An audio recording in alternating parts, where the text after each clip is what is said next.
कल की वीडियो में हमने पढ़ा था कि what is bar graph. Bar graph में क्या होता है, उसमें फर्स्ट कॉलम में नेम्स गिवन होते हैं और उसका न्यूमेरिकल डाटा की इंफॉर्मेशन होती है, तो बनता है बार ग्राफ। और अगर डाटा इस प्रकार से हो, कंटिन्यूस क्लास इंटरवल्स की फॉर्म में हो, जैसे क्लास इंटरवल है 0 to 10, 10 to 20, 20 to 30, 30 to 40, 40 to 50, 50 to 60। मान लीजिए मार्क्स हैं 0 to 10 मार्क्स लेने वाले 2 स्टूडेंट्स हैं, 10 से 20 मार्क्स लेने वाले 10 स्टूडेंट्स हैं, एंड सो ऑन। तो इसका हमको अगर ग्राफ बनाना के लिए कहा जाए तो हम कैसे बनाएंगे?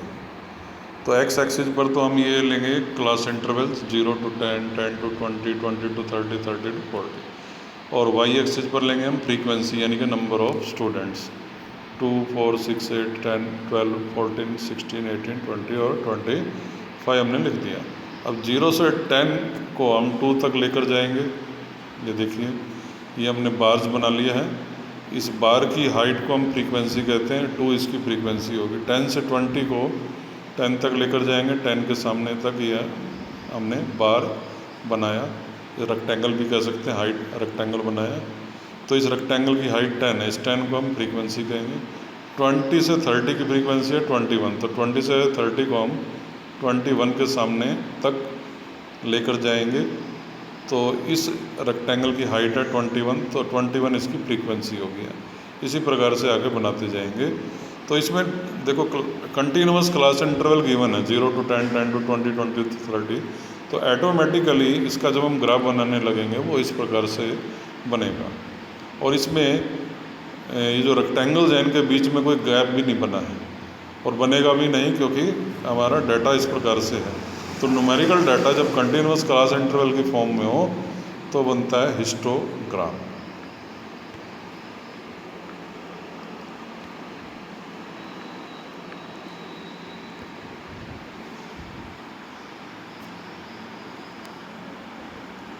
और ये भी देखिए दूसरा हिस्टोग्राम है।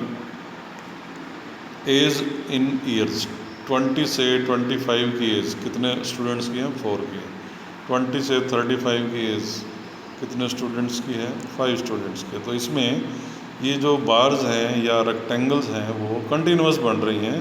तो अगर रेक्टेंगल्स कंटिन्यूस बनती हैं, उसके लिए डाटा भी कंटिन्यूस क्लास इंटरवल के फॉर्म में चाहिए। तो इस प्रकार इस डाटा को जो कंटिन्यूस क्लास इंटरवल और उसकी फ्रीक्वेंसी गिवन हो, तो जो ग्राफ बनता है वो होता है हिस्टोग्राम।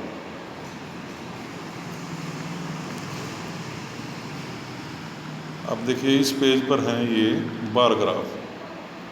बार ग्राफ में जैसे ये ईयर क्या है, 2003-4 में कितने स्टूडेंट्स थे? 100। 2004-5 में कितने स्टूडेंट्स थे? 200। तो इसमें अलग अलग इन्फॉर्मेशन गिवन है।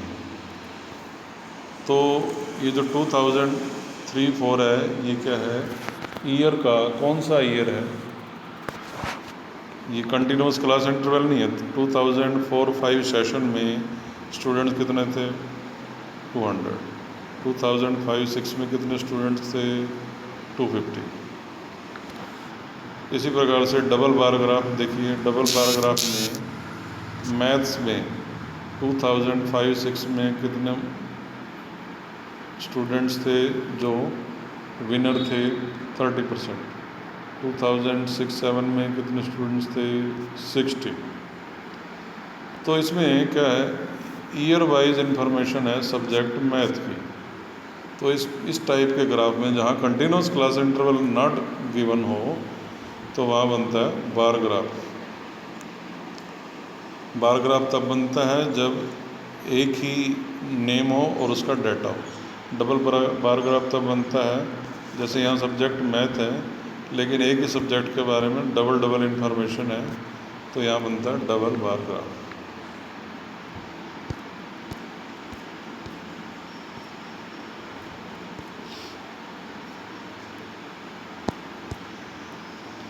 अब आते हैं हम क्वेश्चन नंबर 1 पर, एक्सरसाइज 5.1। इसमें हमको ये बताना है कि 4 पार्ट्स गिवन है इस क्वेश्चन में, A B C D।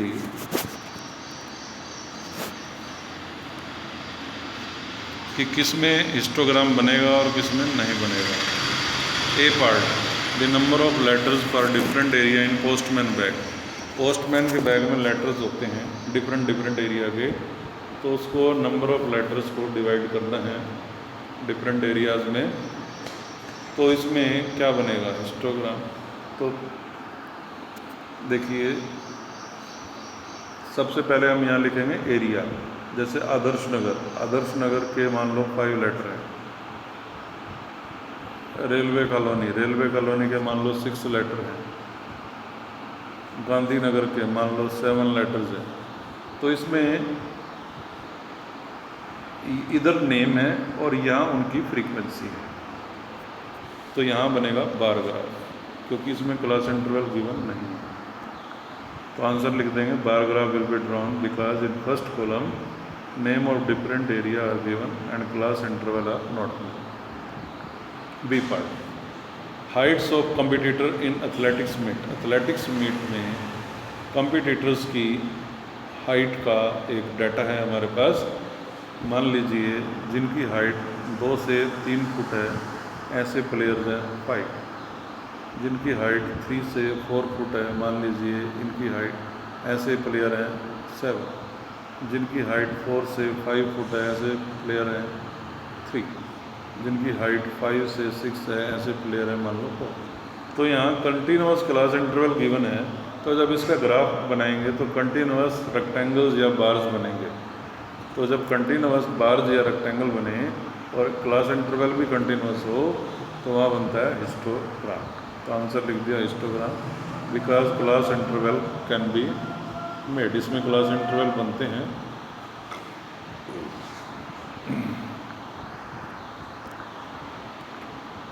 अब आते हैं हम सी पार्ट पर।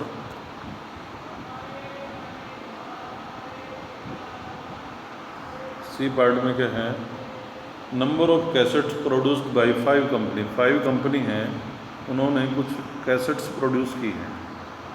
सबसे पहले हम जैसे नाम लिखेंगे वीनस कंपनी ने बनाई मान लो 500 कैसेट। टी सीरीज़ ने मान लो बनाई 600 कैसेटें। HMV ने बनाई 700 कैसेट। तो इधर ये क्लास इंटरवल नहीं है, नाम है, नेम है। फर्स्ट कॉलम में नेम है, फिर उनका डाटा है, तो यहाँ बनेगा बार ग्राफ। आंसर लिख देंगे bar graph will be made because class interval are not given and name of cassette companies are given in first column. First column में नेम है, क्लास इंटरवल नहीं है, इसलिए बार ग्राफ ही बनेगा। D part, number of passengers boarding trains. Boarding train होता है जो ट्रेन में सवार होते हैं, नंबर ऑफ पैसेंजर यात्री फ्राम 7 AM टू 7 PM। सुबह के 7 बजे से शाम के 7 बजे तक उनकी संख्या का हमारे पास डाटा है।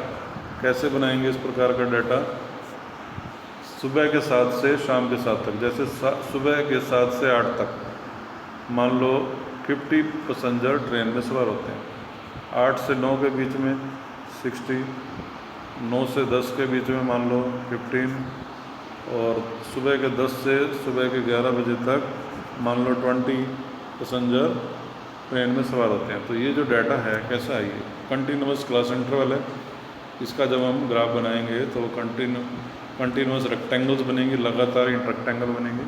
तो जब कंटिन्यूअस क्लास इंटरवल गिवन हो तो क्या बनता है, हिस्टोग्राम। तो आंसर लिख देंगे histogram will be drawn because class intervals are given. ये एग्जाम्पल भी लिख दिया। 7 AM से 8 AM तक 12 पैसेंजर, 8 AM से 9 AM तक 14 पैसेंजर, 10 AM से 11 AM तक 15 पैसेंजर। तो ये कंटिन्यूअस क्लास इंटरवल है, तो इसलिए histogram will be drawn.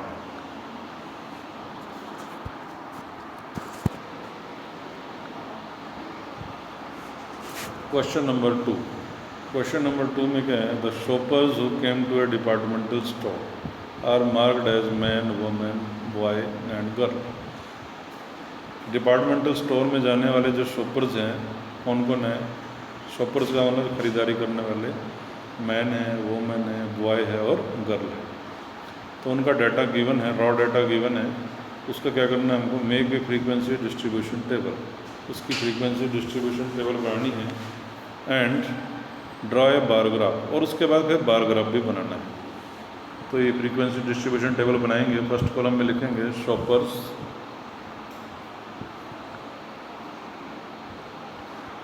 Second column में लिखेंगे टैली मार्क, थर्ड में लिखेंगे नंबर ऑफ शॉपर, जिसको हम फ्रीक्वेंसी एफ भी कह सकते हैं। तो पहला शॉपर है वोमेन, वोमेन के लिए W का सिंबल का यूज़ किया गया है। तो रॉ डाटा में देखेंगे वोमेन कितनी है, 28 है। 28 का टैली मार्क क्या होगा, 1 2 3 4 5, ये तो हो गया 5 6 7 8 9 10, ये 5 और 5 10, ये हो गया 15 20 25 और ये 3 28। तो इस प्रकार का सिंबल हम यहाँ बना देंगे 28 के लिए। गर्ल, गर्ल को काउंट करेंगे अंडरलाइन करते हुए ताकि कोई छूट ना जाए। गर्ल है 12, 12 का सिंबल 5 एंड 5 10 और 2 12। बॉयज़, बॉयज़ कितने हैं, 5 1 2 3 4 5। मैन कितने हैं, 15 5 और 5 10 और 5 15। टोटल इन सब का टोटल कर देंगे 60। अब इससे हमको एक फ्रीक्वेंसी डिस्ट्रीब्यूशन टेबल का यूज़ करते हुए हमको बार ग्राफ बनाना है। तो बार ग्राफ में ग्राफ पेपर पर ये एक्स और वाई एक्सिस बनाएंगे पेंसिल और स्केल के, पेंसिल और स्केल से एक्स और वाई एक्सिस बनाने के बाद उस पर हम इक्वल डिस्टेंस पर कट लगाएंगे आफ्टर 10 10 स्मॉल स्क्वायर, और वाई एक्सिस पर भी हम इक्वल डिस्टेंस पर इक्वल कट्स लगाएंगे। तो फर्स्ट 10 छोड़ देंगे, नेक्स्ट पर लिखेंगे वोमेन, फर्स्ट नेक्स्ट 10 छोड़ देंगे, आगे लिखेंगे गर्ल, नेक्स्ट 10 छोड़ देंगे, फिर लिखेंगे बॉय, नेक्स्ट 10 छोड़ देंगे, फिर आगे लिखेंगे मैन।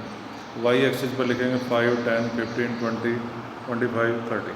तो ये जो हमने कट्स लगाए हैं 5 से 10 के बीच में कितने का डिफरेंस है, 5 का डिफरेंस है। लेकिन 5 से 10 के बीच में स्मॉल स्क्वायर कितने होंगे, ग्राफ पेपर पर 10 स्मॉल स्क्वायर होंगे। तो 10 स्मॉल स्क्वायर हो गए 5 के इक्वल, क्योंकि हमने लिखा है 5 10 15। तो 10 स्मॉल स्क्वायर 5 के इक्वल, तो 1 स्मॉल स्क्वायर क्या होगा, 5/10, यानी कि 0.5 5/10, एक जीरो है, एक के बाद पॉइंट लगा देंगे। तो एक स्मॉल स्क्वायर 0.5 के इक्वल होगा। तो वोमेन है 28, तो 25 के बाद 28 कैसे काउंट करेंगे, तो 25 से जो नेक्स्ट स्मॉल स्क्वायर होगा वो होगा 0.5 के इक्वल, यानी कि वो होगा 25.5। उससे नेक्स्ट हो जाएगा, उसमें 0.5 ऐड कर दो 26, उससे नेक्स्ट 26.5, उससे नेक्स्ट 27, उससे नेक्स्ट 27.5, 0.5 ऐड करते जाओ, उससे नेक्स्ट 28, यानी कि 6th नंबर पर आपको मिलेगा 28 के सामने तक ये रेक्टेंगल बना दी वोमेन की। फिर उसके बाद है गर्ल 12। तो 10 के बाद ये 12 कैसे हम काउंट करेंगे, 10 से नेक्स्ट होगा ये 0.5, क्योंकि एक स्मॉल स्क्वायर 0.5 के इक्वल है। तो 10 से नेक्स्ट 10.5, 10.5 से नेक्स्ट 11, 11 से नेक्स्ट 11.5, उससे नेक्स्ट 12, यानी कि चौथे नंबर पर ये मिलेगा 12 10 के बाद। फिर बॉयज़ हैं 5 और मैन हैं 15, बीच में गैप रहेगा, ये बन गया बार ग्राफ।